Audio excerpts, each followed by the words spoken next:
And if you're somebody who's never written anything before and you just listen to that and you're like, what? I'm sorry.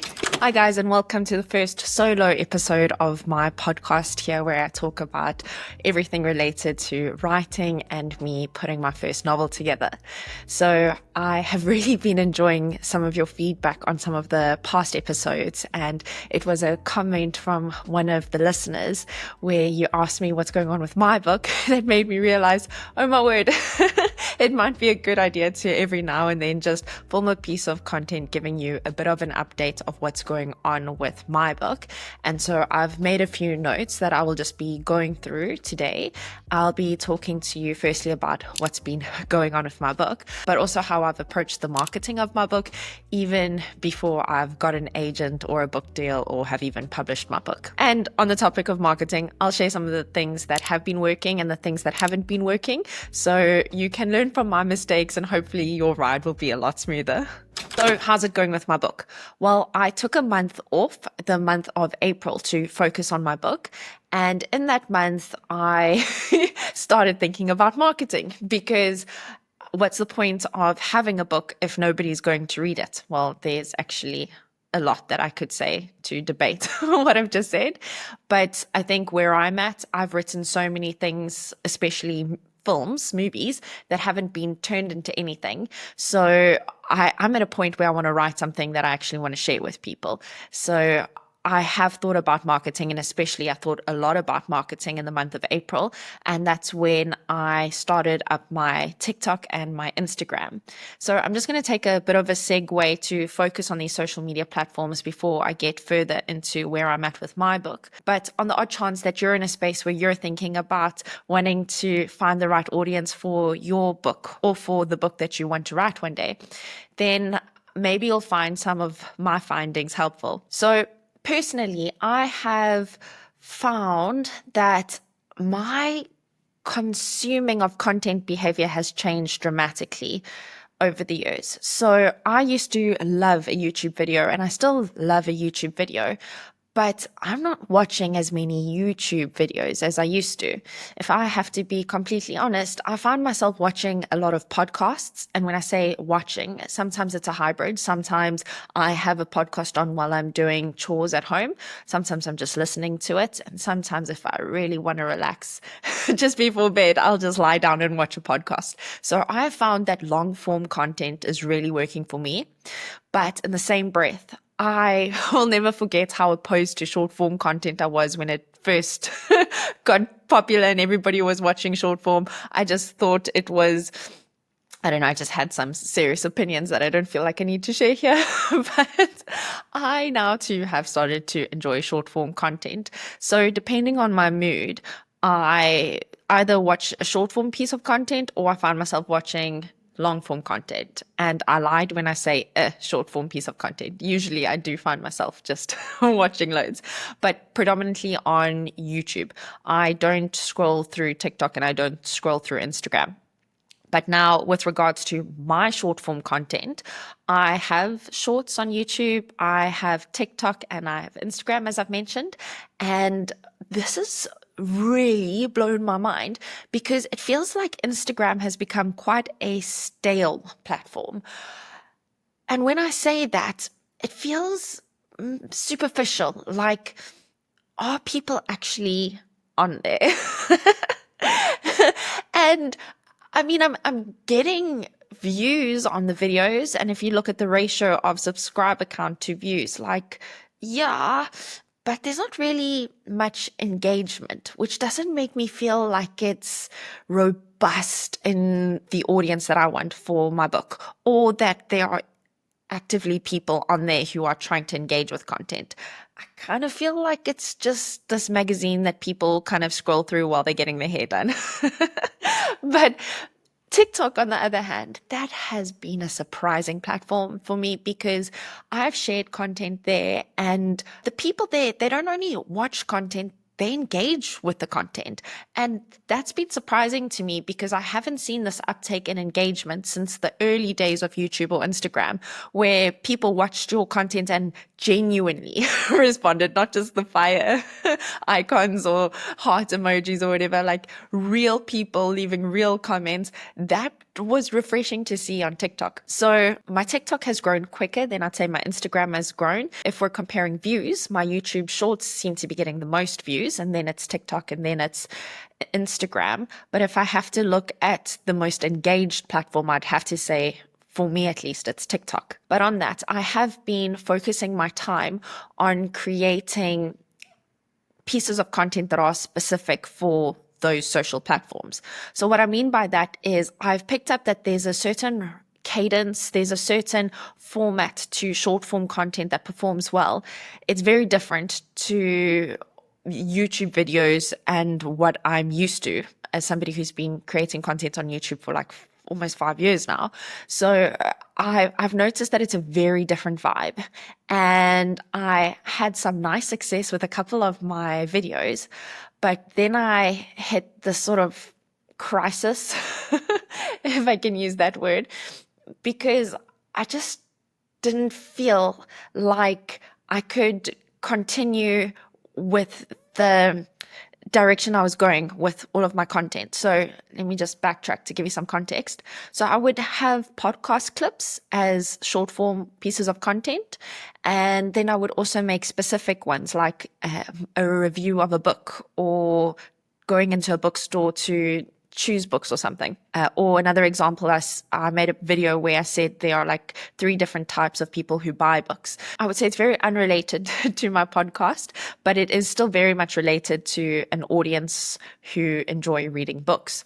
So it was content that really connected with the right audience, but it wasn't a sustainable type of content that I could keep making or wanted to keep making. So let me explain. I feel like I'm at a weird place in my life where I don't enjoy filming in public as much as I used to. Now, I still enjoy filming in public when I'm with friends or when it's more of like, just that social filming where you're filming a piece of content that nobody's going to see. You just doing it because it's fun and it's just something that you're going to share with your friend, and it has meaning and significance that is not related to any vanity metrics. However, when I have filmed content in public recently for YouTube videos, especially the YouTube videos where I'm trying to give you guys a bit of like a cinematic feel, and I'm trying to do all the things so that whoever's watching that piece of content feels like, wow, this girl really put in so much effort because I do put in a lot of effort. I just feel like that feels differently. And it's for a couple of reasons. Number one, filming in public these days, as opposed to filming in public 4 or 5 years ago, is very different. In the past, people would just look at me strangely and then sort of just like continue with their life. But these days, people come up to me and it's not because I'm famous, it's because they want to do content creation as well.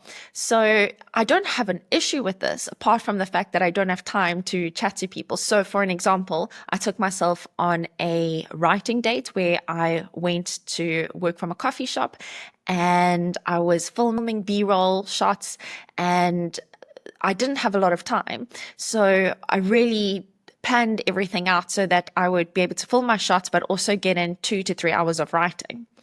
But then what happened is I had 2 different people come and approach me during my 3 hours, and both of them spoke to me between 20 to 30 minutes each.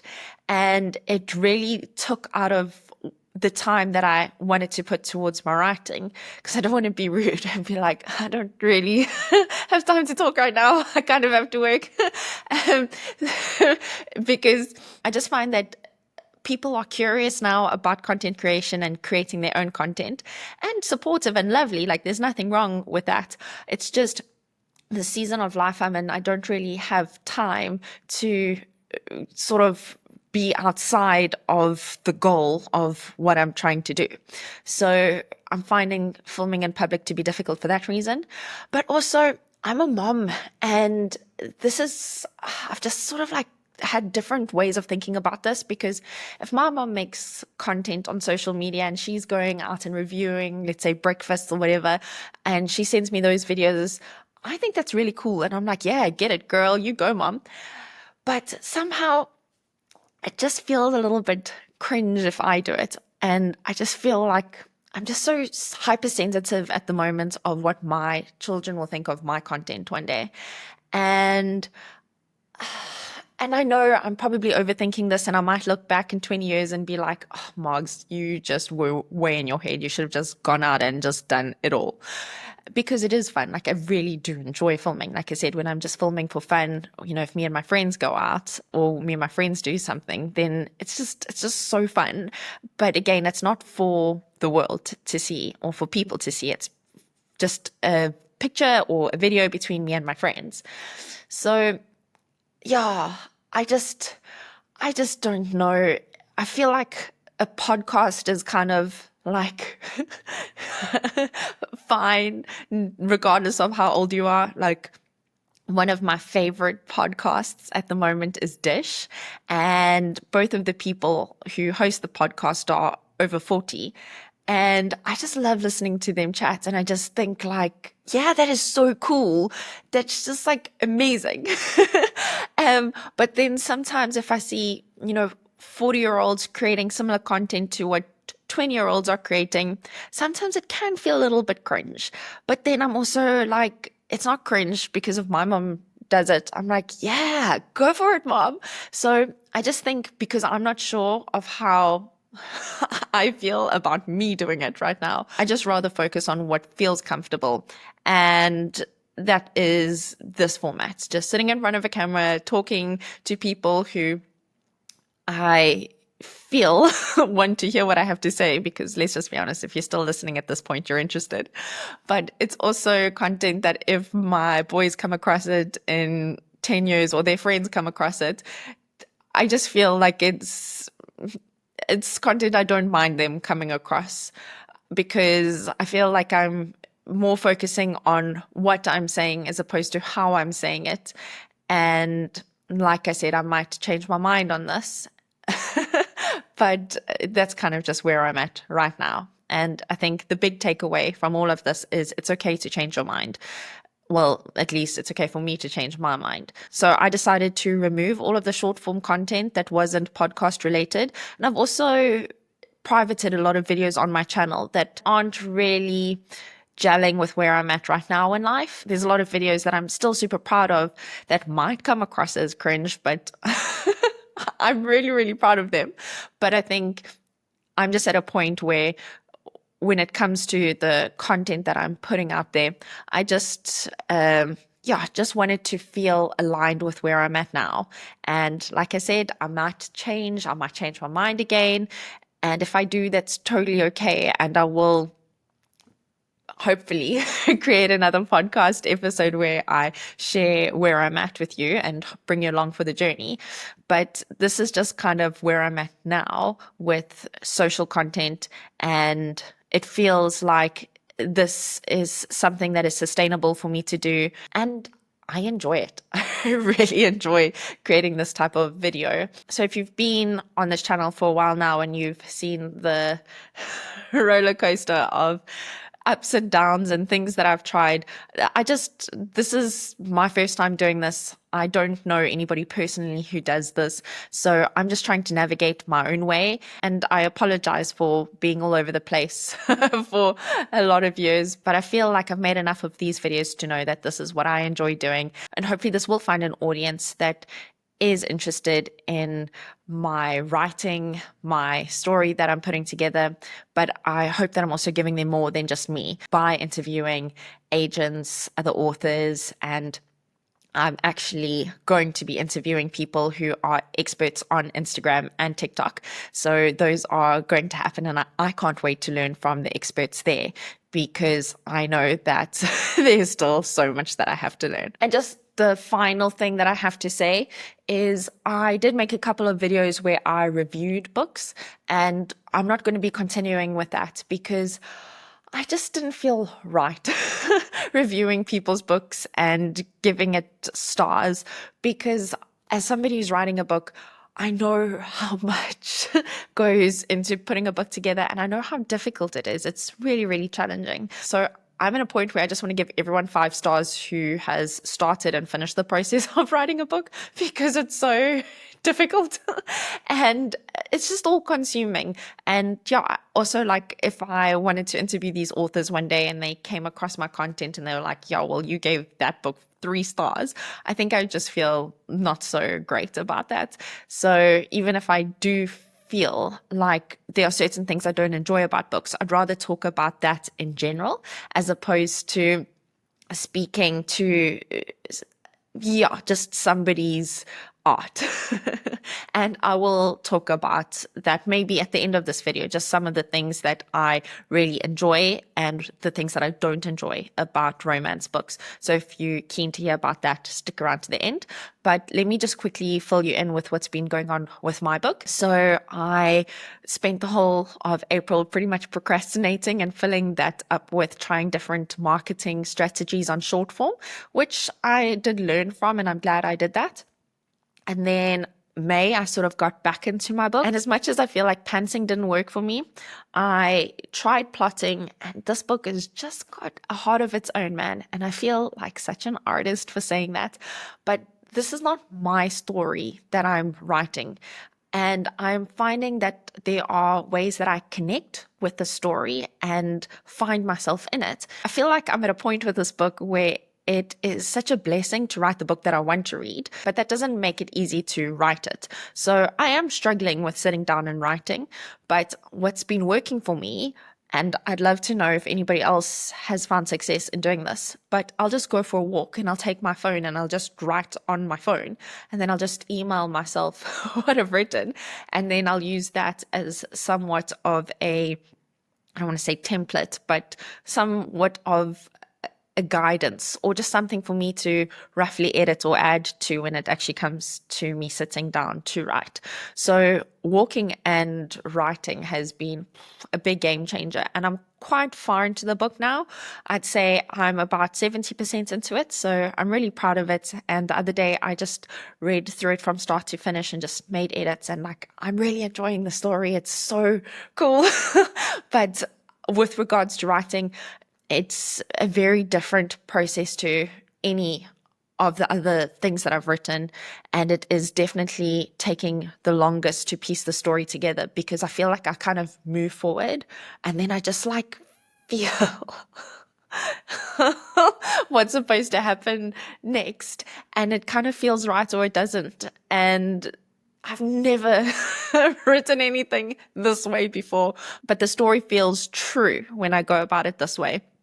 And if you're somebody who's never written anything before and you just listen to that and you're like, what? I'm sorry.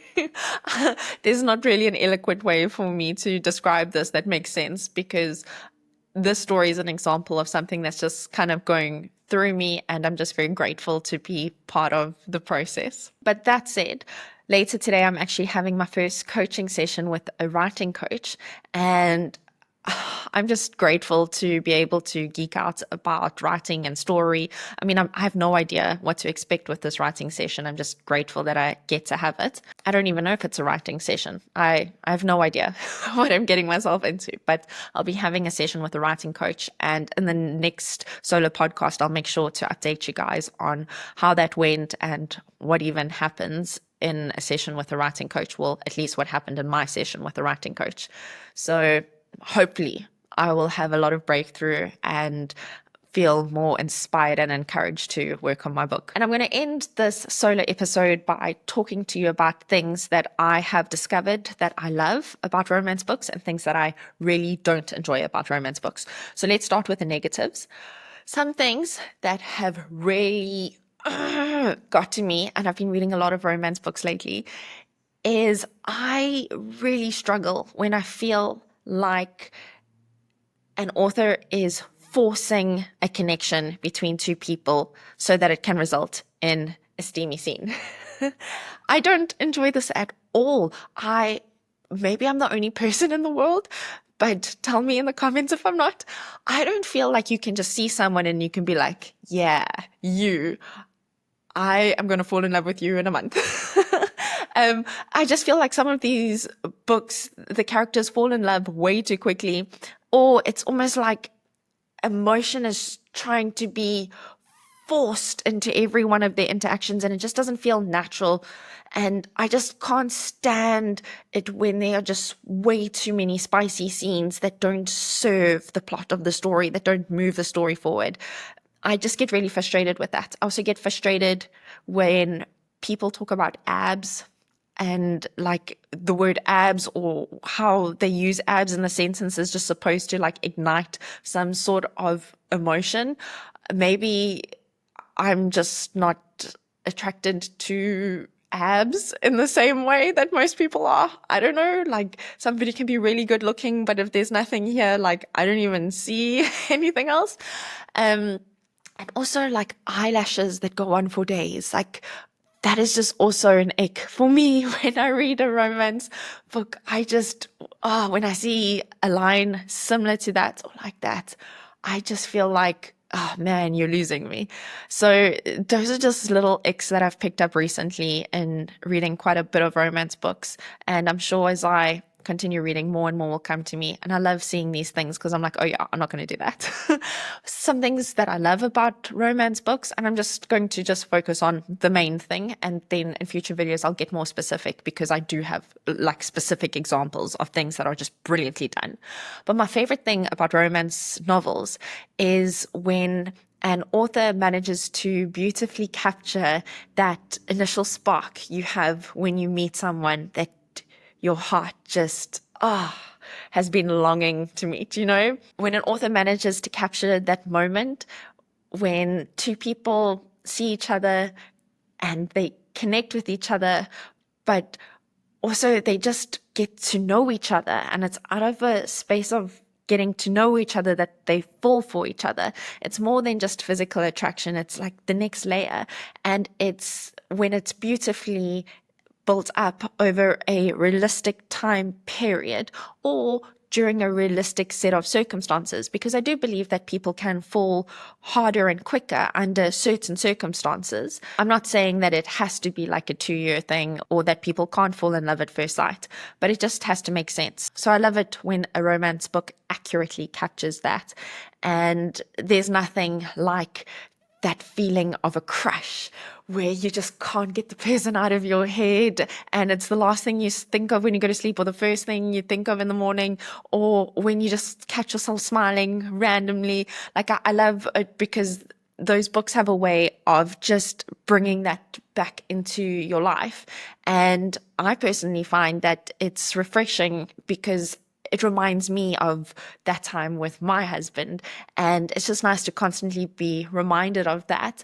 And it makes me just super grateful for what I have and for the life that I get to live. And so I feel like romance books can do that and can just bring a lot of energy, not just only in the context of that story, but just into life in general. So if you enjoy reading romance books, I'd love to know why in the comments below. And if there's anything specifically you'd like me to touch on in the solo episodes going forward, also let me know in the comments below. But thank you for watching my first solo episode, and I hope that you enjoy the future episodes of my podcast. I'll see you in another video. Take care. Bye.